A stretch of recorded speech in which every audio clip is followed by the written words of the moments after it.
Hello and welcome to our Analytics Breakthrough webinar series. Really excited to be with you all today. This is Faris Al-Halou with Enor, and with me we have Eric Fettman, our Head of Analytics Training and Coach, and we're very, very excited to have Simo Ahava with us. If you're in the Google Analytics space, I'm almost certain you've heard of Simo. You probably read many of his blog posts, and you probably have some of his code hacks and best practices on your sites or apps. So really happy to have Simo with us. Hello. Hey guys, thanks for having me, and thanks for everyone who's attending. Great to see you guys here. Thank you. And just a quick intro on Simo. He's a senior data advocate at Reactor. Again, he's well known in the industry. I think that his contribution around the Google Tag Manager and just really best practices and cool hacks you can do with JavaScript and things within the tag management, the system. It's really useful. And even for those of you who are not technical, or those of us who are not technical, and I fall in that category, I still like to read those blog posts because you'll learn what you can do or what can be done. So if you're a marketing manager or you're a director of marketing and you want to understand what can be done with analytics, even though you're not a technical person, I think reading what Simo writes is extremely helpful because it tells you what you can accomplish, what you can do, and then you can have the technical team members on your end help you with the implementation. So with that, I'll move on, pass the mic on to Eric, and we'll get us through the webinar.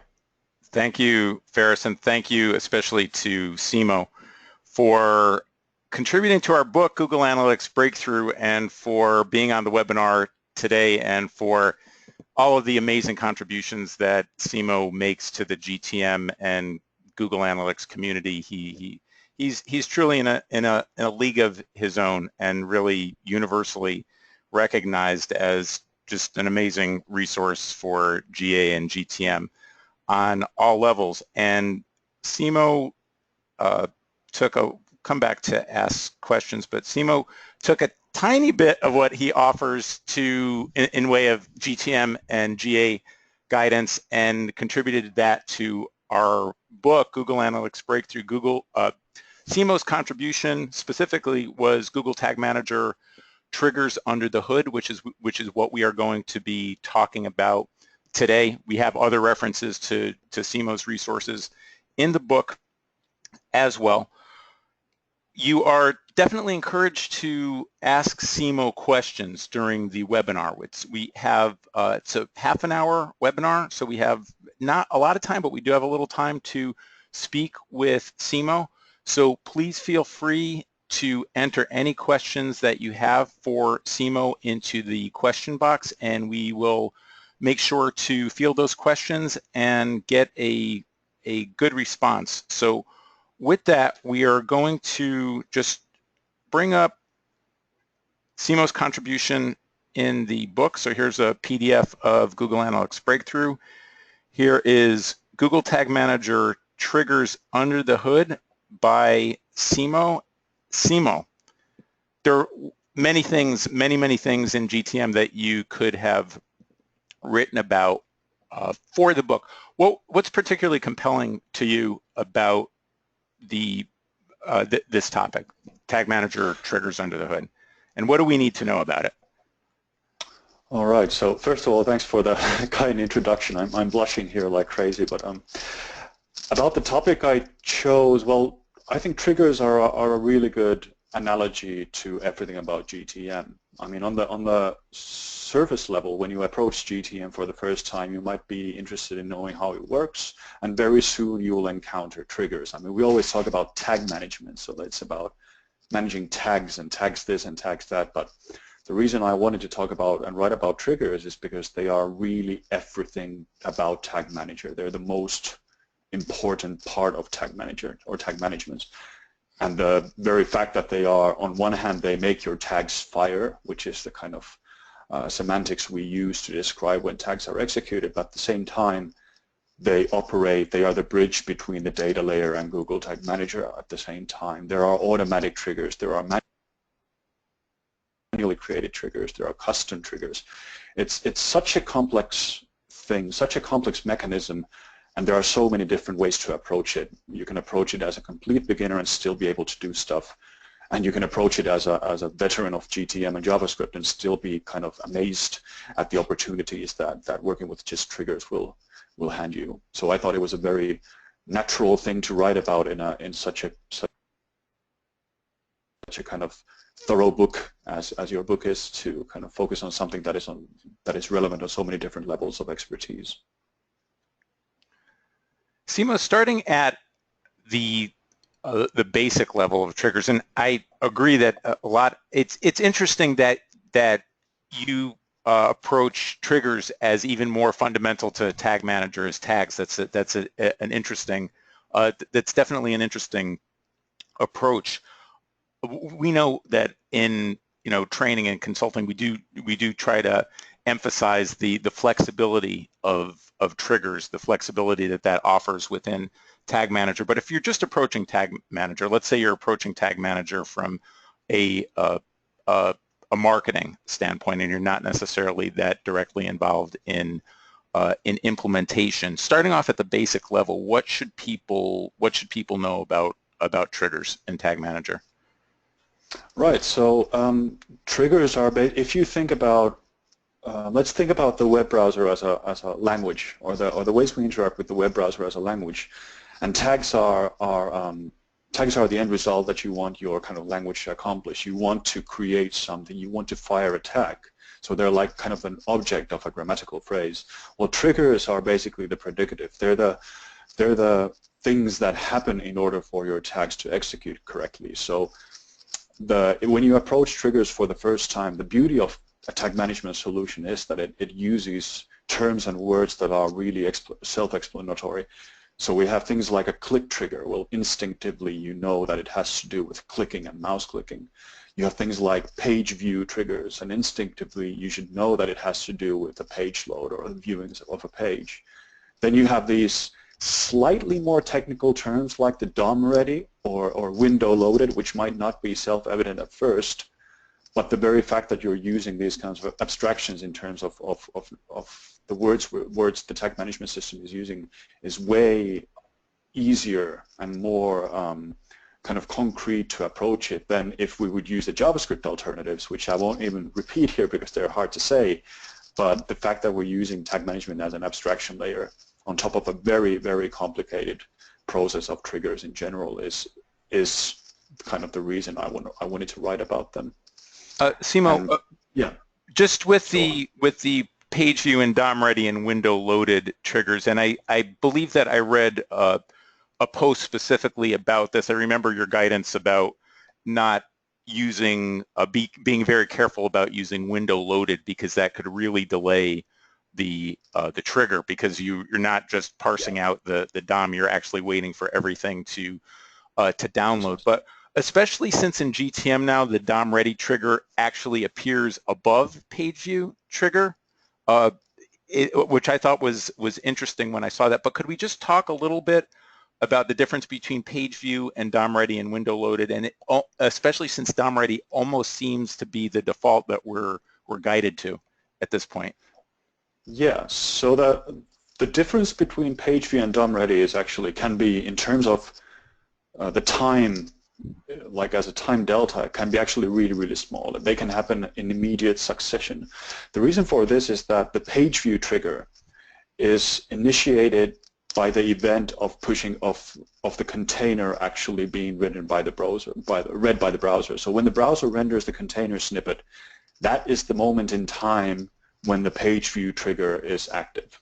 So it's usually the earliest possible trigger. If you want your tags to fire on the earliest possible moment of the page load, you would prime them on the page view trigger.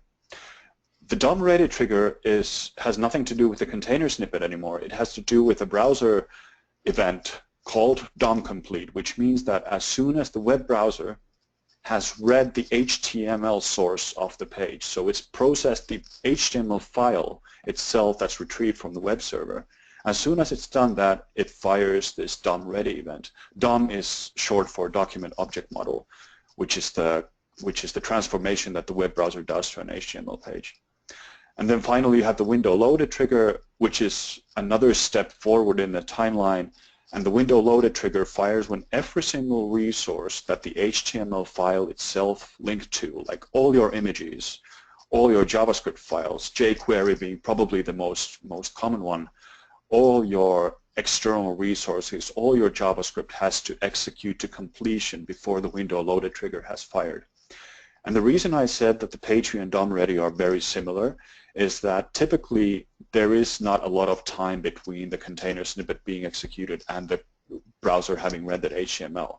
So typically, I would actually recommend typically to use the DomReady trigger as much as possible because it has the benefit of having access to the full HTML file, to the full HTML document when it fires.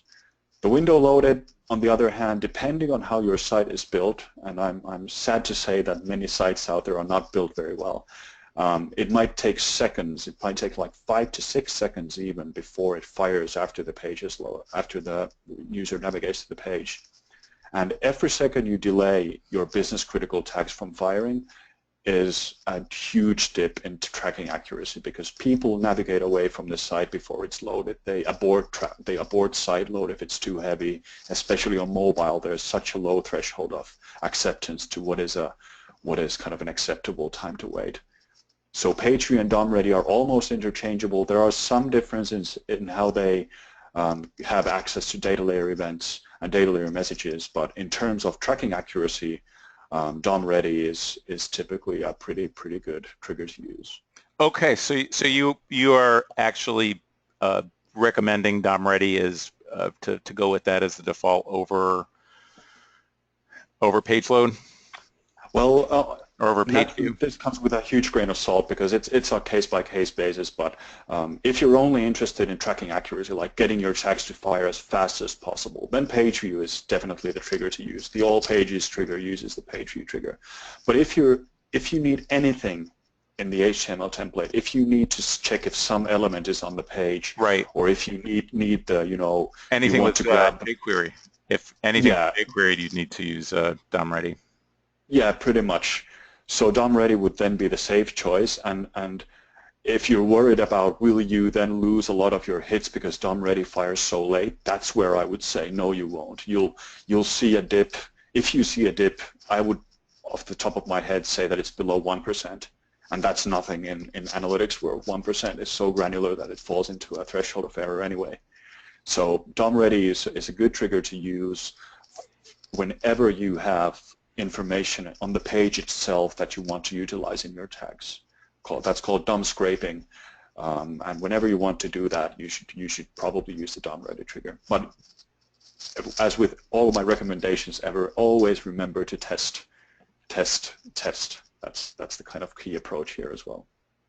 When you're saying test, are we talking about just using debug mode, or are we talking about using a test Google Analytics property with a different container? When you say test, what are you referring to specifically?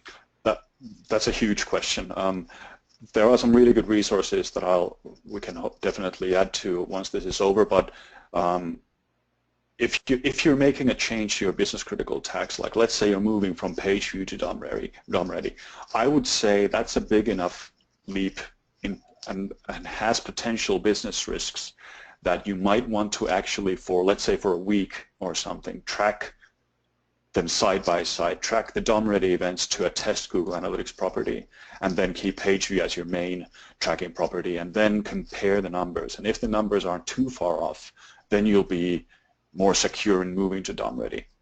But this is naturally only for Google Analytics. You might not have this luxury of experimentation with other tag types. But with Google Analytics, I always have a test property waiting for hits from these kinds of experiments, and that's something I really recommend to make a working practice in your own organization processes as well, to always have a test property where to send hits when you're doing these kinds of transitions, changing from one trigger to another, for example.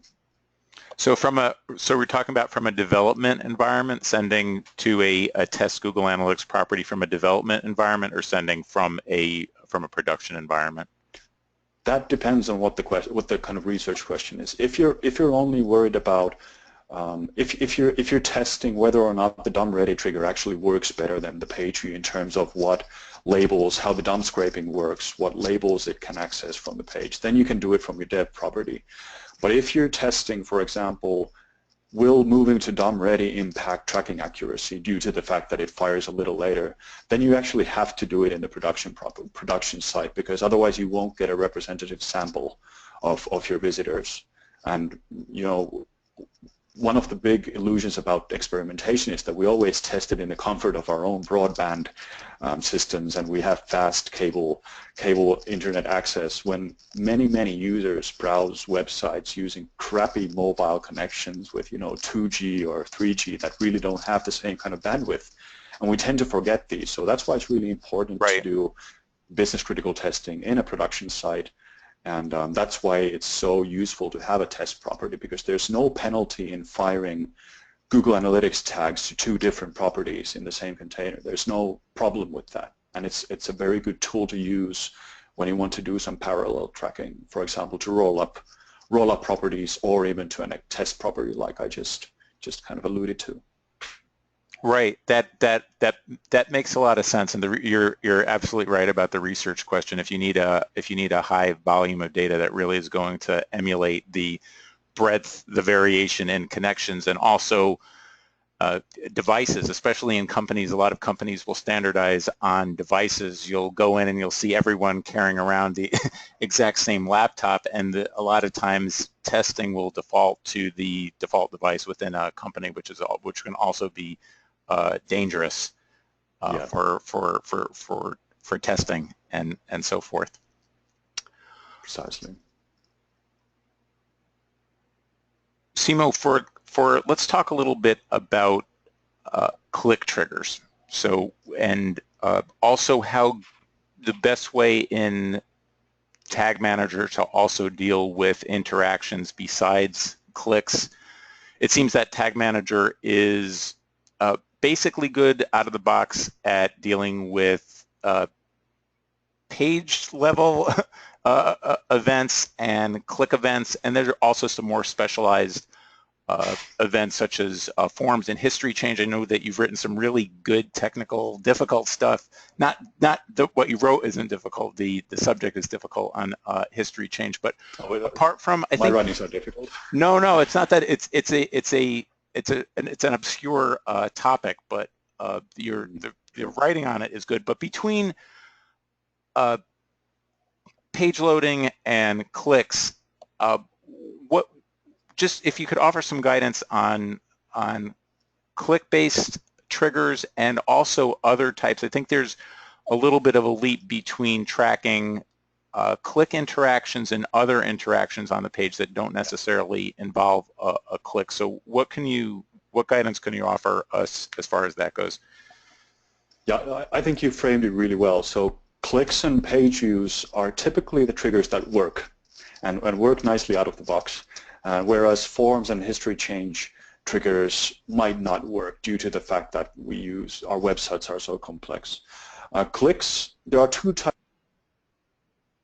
of click triggers that we can use, and I'll start with the just links trigger. So there's a trigger called just links, which basically does exactly what the trigger says. It tracks clicks on links alone. So whenever there has to be a link element, and a link element is a specific HTML element described with the tag name of A. So it's just A is the tag name.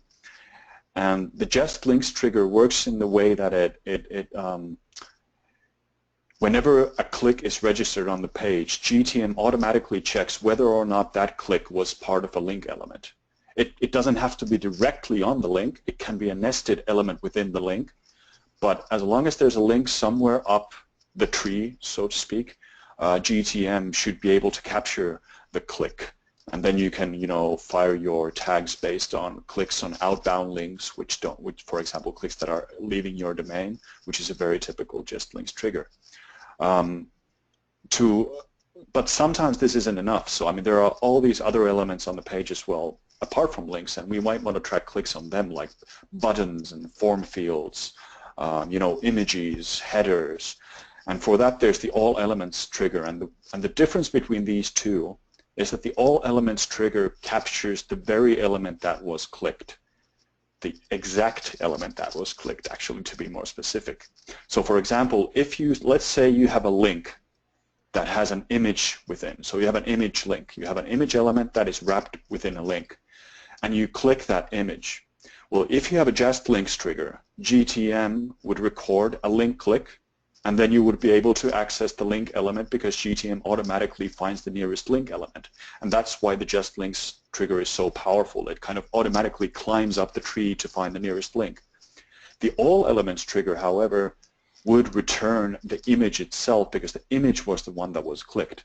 And this often leads to confusion, like maybe you wanted to use the all elements trigger, but instead you wanted to get like a parent level element for GTM to process. Yeah. And unfortunately, there's no easy way to make GTM look at parent level elements, for example. You will have to code that yourself using JavaScript. Right. So if you're looking for like a class name if you wanted to configure a click trigger based on class name for an image, that class name would have to be applied right to IMG and not if it were surrounded by like a div tag. It wouldn't bubble up to a div tag with the class name. Yeah, there's one exception to this. So you're right that it wouldn't bubble up. So whenever you use the click element or the click variables, for example, they would always point to the image because that's the one that GTM captured. But if you're only interested in knowing, if your question is, was this image, for example, the child of a link? If that's all you're interested in knowing, is like the parent-child relationship, but you don't care about the parent itself, you just want to know, was this wrapped by a link? There's a really useful trigger operator called the matchy CSS selector, which is, I don't want to go to hyperbole, but it is one of the most powerful tools in GTM, and unlocking CSS selectors is the way to really break through with GTM. And there's definitely some good resources about this as well coming up in the show notes. But the matchy CSS selector lets you basically create a trigger which says that if the click element was a link, was an image that was also the child of a link with, you know, class name link, then fire this trigger. And that's a really powerful operator to use. Okay, that's good to know. That's good to know. You'll include that in your follow-up notes. Okay, I will be very interested to see that myself. Yeah, absolutely. Eric, we have a couple of questions. You want to go ahead and post those? All right. Sure. Okay. Simo, we have a couple of questions. I think you could see them on your end. Yeah, let's see. There's a hi. So, good question. Where and the question? Oh, go ahead, Simo. Yeah. So there's a question from Jon. Where can I find a reference of the DOM properties GTM can use? I always struggle with the dot notation. For example, myForm.getElements by tag name. GTM has access to the exact same DOM methods and properties that the browser has in general. So GTM doesn't add any layers of complexity to it. So all the basic DOM properties and DOM methods are accessible by GTM. You just have to code them yourself into a custom JavaScript variable or a custom HTML tag, for example. There are some learning resources for this as well, but typically they fall outside the scope of GTM. And there's the best possible place to learn about JavaScript and the web, in my opinion, and it's free, is a place called Codecademy. And if you guys just want to take a look at the chat window, I'll just put the URL. It's really easy. It has a free interactive course for JavaScript, HTML, CSS, and it does go over DOM properties as well. And then there's also some other resources that I'll make sure to add to the show notes. But that's a good place to start if you want to get started with JavaScript and the web browser. Thanks, Simo. There was another one. This is really good insight on DomReady. What is the best way to fire triggers and overlays such as video modals? So if the question is how to fire a trigger when a modal appears, for example, which is very typical with forms that don't have thank you pages, for example. They just have a modal, they have a dialog box that opens that says thank you for submitting. Or if you have a video modal that fires when you click a thumbnail of a video, for example. Now, unfortunately, there are no easy ways to track these by default. There is no trigger type in GTM that lets you simply fire when a modal appears. The reason for this is that there are 1,000 different ways to create a modal in JavaScript, and if GTM had to account for all these different methods, it would be a horrible, complex UI, even more complex than it already is. The best way to deal with any kind of custom action on the site, whether it be these modals or any kind of interaction that's not directly trackable by the default triggers, is you will have to ask the developers of your website or your IT or code it yourself if you have the skills to create a custom data layer event. Push an event into the data layer when the modal opens, and then you can create a custom event trigger like the screen that you're now looking at in GTM. There's a custom event trigger type that lets you create a trigger for any custom data layer event. So the developers in this script that creates the modal, they add a data layer push with an event name like open modal, and then you create a custom event trigger for that event name, and that way you will always be able to fire your tags when that modal opens. There are some really advanced browser hacks that let you kind of listen to changes on the page, but for one, they're not in the scope of this webinar by a long shot, and also I don't really recommend using them because patching the browser to listen to these customizations is usually a really complex way to approach a very simple solution, which is to talk to the developers and ask them to add the data layer push. That's precisely why the data layer exists. It's a communication channel between the web page and GTM, and it's kind of a message bus. It lets you queue up messages for GTM, and GTM will then react to them. I know that many people are adverse to the idea of speaking with the developers because you finally got rid of them with GTM. But unfortunately, my own experience as a developer myself, as well as working with hundreds of clients, has been that the most successful GTM and GA and any web analytics implementation projects are ones where the developers are intimately involved. And that way you can kind of create this really amazing tracking schemas without having to resort to browser hacks which don't work in half the web browsers out there. So I know it's probably not the thing you wanted to hear, but it is the ugly truth, to be honest. Well, and I think that's useful because I think as the messaging about Google Tag Manager used to be, we're not hearing, I don't think we're hearing this as much now, but it used to be divorcing deployment of marketing and analytics tags from anything to do with development. And we've all seen that this really isn't the case, that it does provide a good way for marketers and analysts to be more involved in the process of deploying tags, but it doesn't strip that process away from development, especially when there is, for instance, just to bring it back to a Google Analytics example, if you have a customer classifications on your back end like silver and gold and platinum, and that's just stored in your own back end database, you still, something that I say in training is that Tag Manager is great at doing lots of things. The one thing that it can't do is invent data. So if you have data on the back end, you're still going to have to work with your developers to get that into the data layer. So Tag Manager, you know, it's not so much a way to remove developers from the process or avoid dealing with developers. In some cases it is, but it's overall a better way organizationally to manage and deploy analytics and marketing tags, and also the communication of back-end data through your web page, through the experience, into Google Analytics or any other type of tagging that you're deploying through Tag Manager. Yeah, I think that's and I liked your example of does not create data. The thing that I usually like to point out is that like freedom from developers, or let's put it like this: you don't have the fact that you don't have to rely on developers is the end product of a process of trust.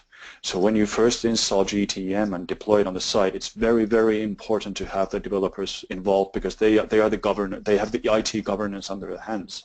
But little by little, when you show them the power of GTM and you come up with a process that works for you with the developers, then they can kind of little by little distance themselves from the project and give you more freedom. But you have to earn that freedom, especially if you're a non-technical person. You have to earn that freedom by showing that you have accumulated skills with JavaScript and with GTM, and you understand how the web browser works. Because the GTM has,